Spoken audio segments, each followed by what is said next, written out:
gentlemen, I'm Joe Rapari, and this is Tab, the truth always boomer. Well, Democrats, can you please explain that to me?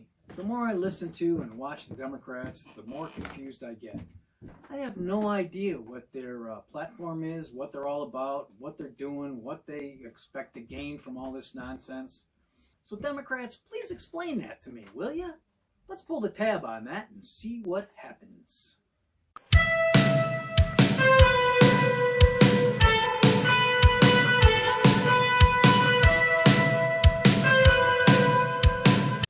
So let's start with January of 2017. The FBI interviews Christopher Steele's sources and finds out that the dossier is all bullshit. So at the latest, January of 2017, everybody knows that the Steele dossier is horseshit. 5 months later, though, Special Counsel Mueller is appointed to investigate. Well, what the hell was he investigating for all those months if he knew it was bullshit from the start? So check out this article from the Federalist. Let's read from this article from the Federalist. Inspector General report shows special counsel replicated FBI abuses. As the IG report noted on May 17, 2017, the Crossfire Hurricane cases were transferred to the Office of the Special Counsel, and the FBI agents and analysts then began working with the Special Counsel. A little more than a month later, the FBI asked the Department of Justice to seek a fourth extension of the Page surveillance order. That fourth renewal, obtained under Mueller's leadership, included the 17 significant inaccuracies and omissions the IG identified. Again, what was Mueller doing all that time? Democrats, please explain that to me. Next, let's listen to Nancy Pelosi saying that asking the judiciary branch to make a decision on the legislative branch's subpoenas to the executive branch and whether the executive branch needs to follow these subpoenas is, okay, or that the executive branch should do that. But then Nancy Pelosi saying that the executive branch going to the judiciary branch for guidance or counseling on this or what to do is obstruction of Congress. Check this out. In that regard, I just want to say this to you, my friends in the press. When you keep asking, why don't we wait for these court cases? The president's actions in sending all these, taking these things to court and then bumping them up in court is an obstruction of justice. Democrats, please explain that to me. I'm confused. Then you have Nancy Pelosi saying, come on, this was not a rush impeachment. We didn't rush into this. We've been investigating to find something on Trump for over 2.5 years. What? I don't know. Check it out. I'm glad you asked that question because all I hear from the press is that I'm moving so swiftly that it's like a blur going by. This has been a couple of years, 2.5, since the initial investigation of the Russian involvement in America's election, which started much of this and then led to other things. Come on, Democrats. Please explain that to me. Now let's look at this liberal hack, Fiona Hill. She's a U.S. National Security Council member.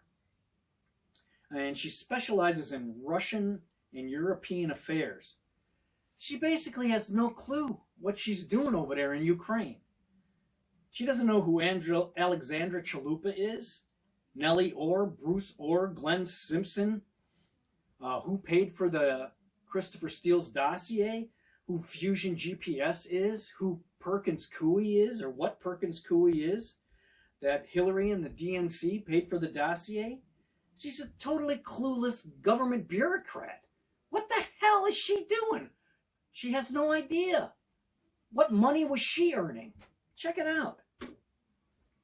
Same question for you, Dr. Hill. Do you know or have you met with Alexandra Chalupa? No. Nellie Orr? No. Bruce Orr? Only in the course of my previous position as the National Intelligence Officer for Russia, where he attended some of the meetings that I presided over. Years ago? That's a long time ago, correct. Glenn Simpson? No.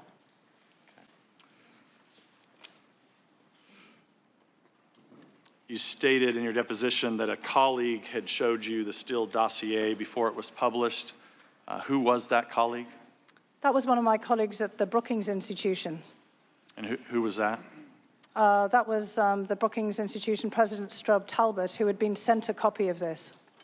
And he shared it with you? That was the day before it was published in BuzzFeed. You mentioned in your deposition also that you thought that it was let's get the exact quote, that the dossier was a rabbit hole. Is that still your testimony? That's correct. Do you know who paid Christopher Steele to generate the Steele dossiers? There were several of them. At the time, I did not know. I understand from the media that it was through GPS Fusion. If that's not correct, You know who was, and there was a law firm involved, but you know who the source of the money was? I didn't at the time. No, I did not. But do you know? Well, now I've read it in reports, and thanks to your colleagues as well, that it was the DNC, as I'm led to believe. And the Clinton campaign? I don't know that for sure. Democrats, explain that to me, please. And what can you say about old Adam Schiff? He ran into the congressional record a totally fictitious version of the conversation Trump had with the Ukrainian president. He read it in there like it was a verbatim transcript. What's going on? Check it out. And what is the president's response? Well, it reads like a classic organized crime shakedown. We've been very good to your country, very good. No other country has done as much as we have. But you know what? I don't see much reciprocity here. I hear what you want. I have a favor I want from you, though. I want you to make up dirt on my political opponent, understand lots of it. On this and on that. You know what I'm asking, and so I'm only going to say this a few more times, in a few more ways. And by the way, don't call me again. I'll call you when you've done what I asked. Democrats, explain that to me. Then, you Democrats say that there definitely was a quid pro quo, bribery, extortion, and withholding of aid. But I'm confused. I don't think so. Check it out. I wanted to start with the July 25th call between President Trump and President Zelensky. Mr. Morrison, you were on that call, and there was no mention of withholding aid on the call, correct? That is correct, Congresswoman. And there was no quid pro quo, correct? Correct. No bribery? Correct. No extortion? Correct. And Ambassador Volker, I presume you got a readout of the call, is that correct? Very terse readout, but yes. In this tertiary readout of the call, Ambassador, from the U.S. participants, was there any reference to withholding aid? No, there was not. Any reference to bribery? No, there was not. Any reference to quid pro quo?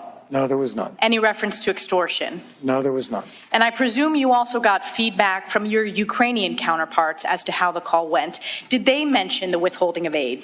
No, they did not. Did they mention any quid pro quo? No, they did not. And did they mention any bribery? No, they did not. And in fact, the day after the call, you met with President Zelensky. This would be on July 26th. That's correct. And in that meeting, he made no mention of quid pro quo. No. He made no mention of withholding the aid. No. He made no mention of bribery. No. So the fact is the Ukrainians were not even aware of this hold on aid. Is that correct? That's correct.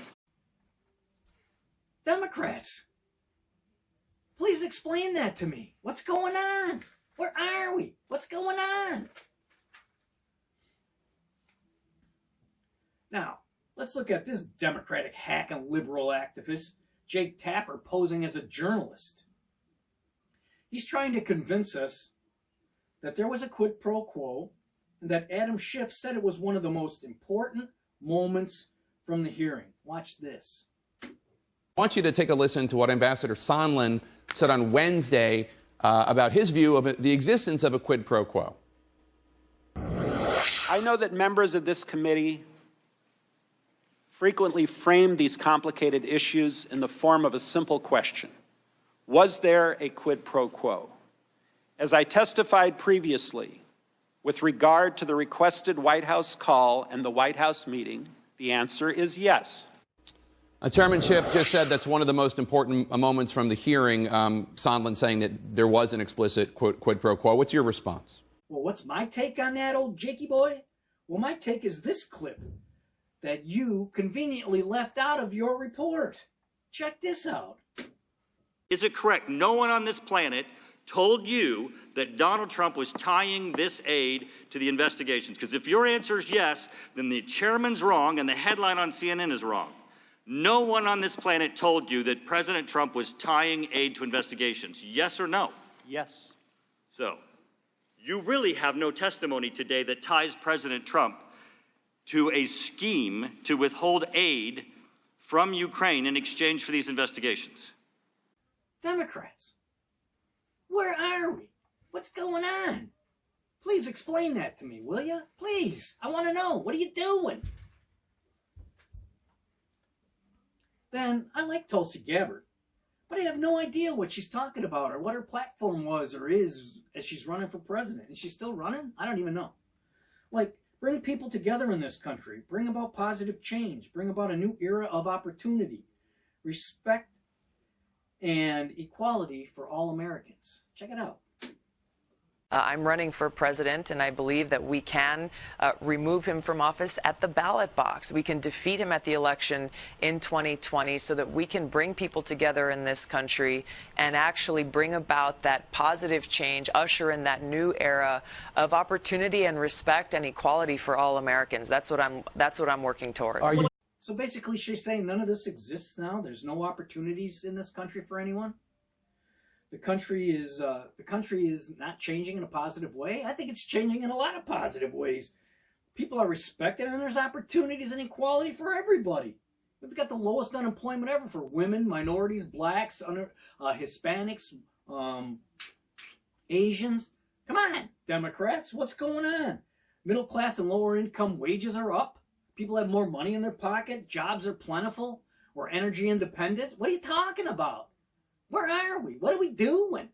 Democrats, explain this to me, please. And speaking of jobs, we've got the best jobs we've ever had in our lifetime. Check this out from CNBC.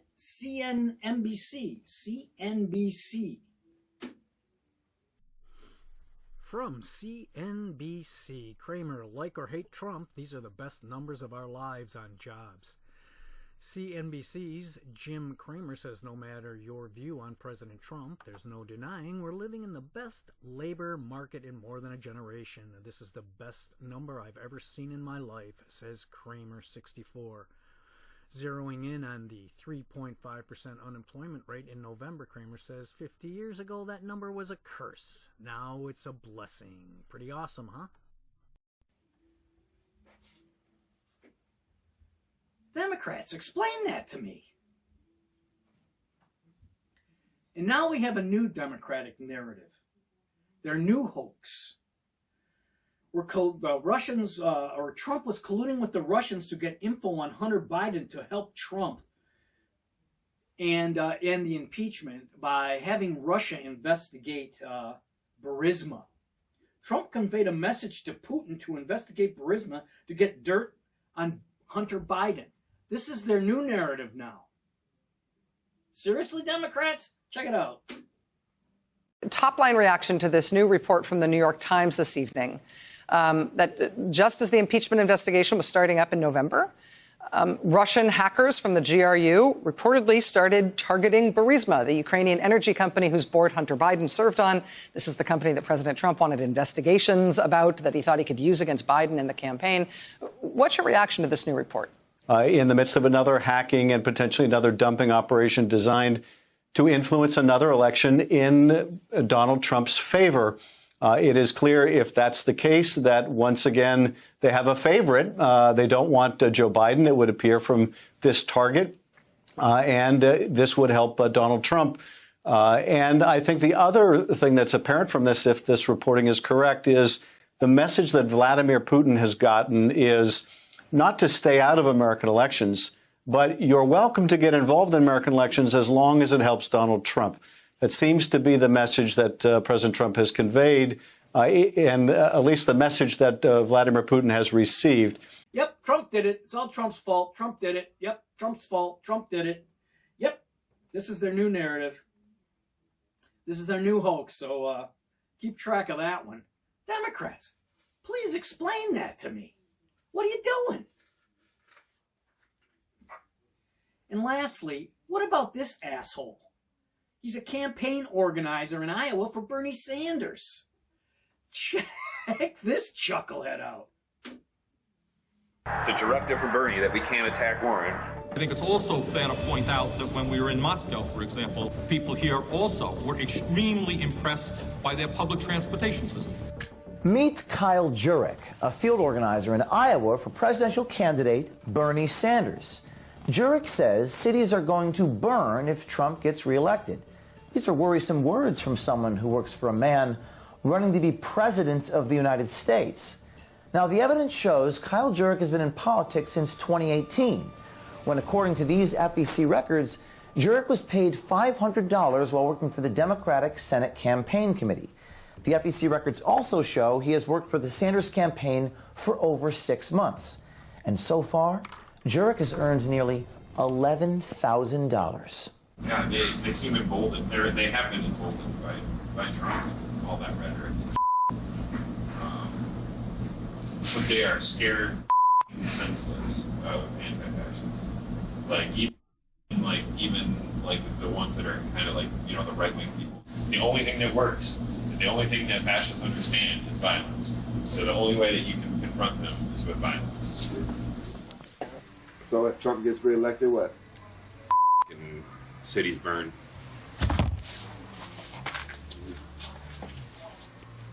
What you gotta do?